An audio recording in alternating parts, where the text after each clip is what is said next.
नमस्कार आप सभी का स्वागत है आपके मेरे इस यूट्यूब चैनल पर इकोनॉमिक्स विद मयंक पे।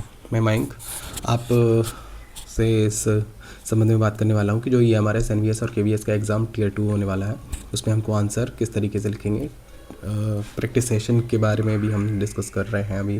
ठीक है, तो इसमें मैंने दो सैम्पल, एक क्वेश्चन है उसका मैंने एक सैम्पल आंसर बनाया हुआ है खुद से। ठीक है, इंग्लिश और हिंदी दोनों में लिखा हुआ है, बाकी मैंने ग्रुप में डाले हुए हैं और इससे पहले भी मैं वीडियो बना चुका हूँ, तो उसमें आप देख सकते हैं। ठीक है, तो अब यहाँ पर कुछ क्वेश्चंस थे, उसके बारे में डील कर लें जो कमेंट सेक्शन में मेरे पास आए हुए थे। तो यहाँ पर वर्ड लिमिट पूछी गई थी, वर्ड लिमिट कितनी होनी चाहिए, तो हमको वर्ड लिमिट 80 से 150 के बीच में ही रखना है। ठीक है, 150 से ज़्यादा जाना ही नहीं है, किसी भी हालत में नहीं जाना। ठीक है, क्योंकि हमारे पास टाइम कम पड़ेगा। आप सोचो, EMRS का जो एग्ज़ाम है वो 3 घंटे का होगा, वहीं KVS NVS का एग्ज़ाम 2.5 घंटे का होगा।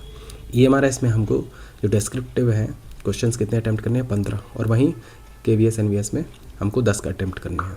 अब यहाँ पर जो 15 क्वेश्चंस अटैम्प्ट करने हैं उसके लिए हमारे पास कितना समय मिलेगा, आप जब ऑब्जेक्टिव कर लोगे, दोनों ही मैं ही बता दूँ, KVS NVS और इसका मिला के टोटल आप समझ लीजिए एवरेज में मार्क्स, एवरेज में जो आपको टाइम मिलेगा वो 2 घंटे का मिलेगा। अब 2 घंटे का अगर आपको समय मिलता है, मतलब कि 120 मिनट, और आपको अटैम्प्ट कितने करने हैं, 15 क्वेश्चन से अटैम्प्ट करने हैं, मतलब एक क्वेश्चन को अटैम्प्ट करने के लिए आपके पास 8 मिनट हैं केवल। अब 8 मिनट में आप कितने बेहतर तरीके से आंसर लिख सकते हैं। आपको उस चीज़ की प्रैक्टिस करनी है, डेली आंसर लिखेंगे तभी आपकी राइटिंग फास्ट हो पाएगी। ठीक है, इसलिए ध्यान रखें कि हमको प्रैक्टिस डेली करना है। ठीक है, और टाइम लिमिट में बांध के, जैसे मैंने 2 क्वेश्चन लिए तो 2 क्वेश्चन आपको 15 मिनट में अटैम्प्ट करने हैं। प्रैक्टिस करोगे तो ये चीज़ें बेहतर होती जाएंगी। और याद रखना है कि हमको स्ट्रक्चर के साथ करना है। स्टार्टिंग में बहुत ख़राब आंसर लिखा जाएगा, कोई दिक्कत नहीं, बट लिखते हम बहुत अच्छी सिचुएशन पे पहुंच जाएंगे और बेटर हमको रिजल्ट देखने को मिलेंगे। तो जो मैं क्वेश्चन देता हूँ आप उसको ज़रूर हल करें। ठीक है, तो आंसर राइटिंग जो है ना, हर व्यक्ति का अलग हो सकता है। ठीक है, तो आंसर राइटिंग अपने अपने तरह की हो सकती है, कोई दिक्कत नहीं है उसमें।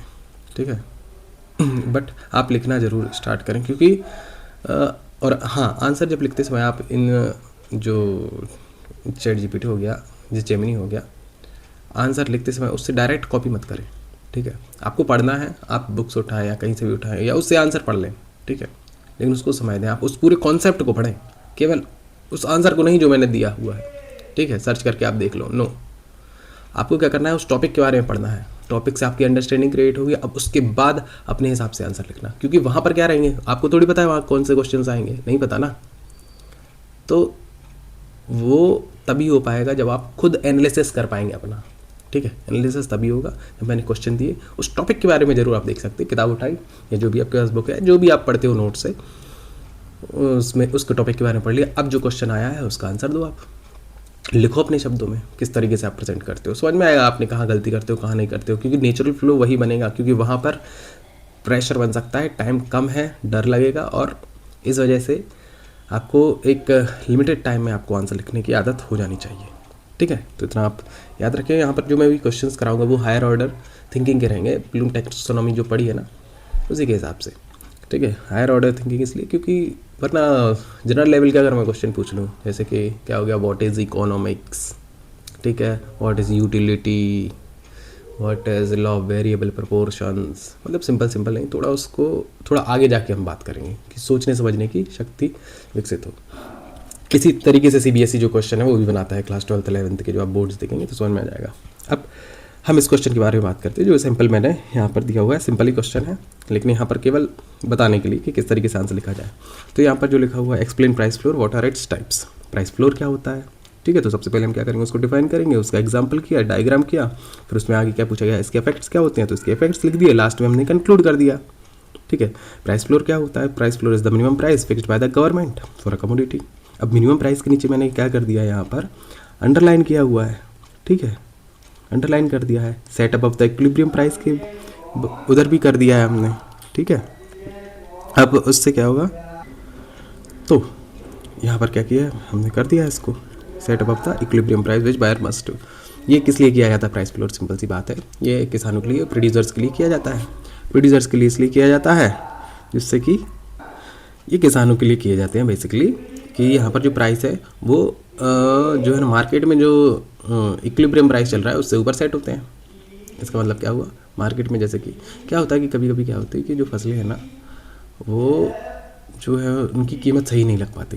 ठीक है, अगर जो मजदूर जो क्या बोलते हैं किसान की अगर प्राइस लगे 100 रुपये और मार्केट में उसका रेट मिलेगा 90 रुपये, तो उनको तो 10 रुपये का लॉस हो रहा है। तो उस लॉस से बचने के लिए गवर्नमेंट क्या करती है, एक फ्लोर प्राइस सेट करती है जिसको कहते हैं मिनिमम सपोर्ट प्राइस MSP। मतलब ये माल जो है ना उससे नीचे पर नहीं बिकेगा। ये एक प्रकार का बाउंडेशन या सरकार द्वारा निर्धारित कीमत होती है। ठीक है, तो उसी को हमने इसमें एक्सप्लेन किया हुआ है कि डिमांड कर्व बना दिया, सप्लाई कर्व बना दिया। ठीक है, प्राइस फ्लोर डिमांड कर्व, ये नीचे देखिए इलस्ट्रेशन भी कर दिया हमने कि एक्स पर हमने क्या लिया है, क्वांटिटी लिया है, वाई पर हमने क्या लिया है, प्राइस लिया हुआ है। उसके बाद हमने क्या लिया है, इसका आगे जो पूछा गया है इफेक्ट्स ऑफ प्राइस फ्लोर। अब ये प्राइस फ्लोर का इफेक्ट क्या होता है, ये फार्मर को बेनिफिट देता है। ठीक है, farmers get higher prices for their produce, कि जो वो उत्पादन करते हैं उसका उनको बेहतर प्राइस मिलता है। कंज्यूमर्स को लॉस होता है, क्योंकि कंज्यूमर्स को क्या होता है, क्योंकि वही चीज़ जो है मार्केट अगर रेट के हिसाब से मिलती है तो वो सस्ते में मिलती, अब वो महंगा देना पड़ रहा है उनको, महंगे में खरीदना पड़ रहा, तो महंगी हो जाती है वो चीज़। तीसरा, कॉस्ट टू द गवर्नमेंट। अब जो है सरकार अगर उस आइटम को महंगे रेट पर खरीद रही है तो उसको स्टोर करना पड़ेगा। ठीक है, पहला तो महंगे में खरीदा प्लस उसको स्टोर करने के लिए और पैसा खर्च होगा उसका, तो तीनों चीज़ें जो है एक प्रकार का कॉस्ट बढ़ा देती है, सरकार के लिए एक बर्डन हो जाता है। और इस बर्डन से निकालने के लिए सरकार क्या करती है, टैक्स लगा देती।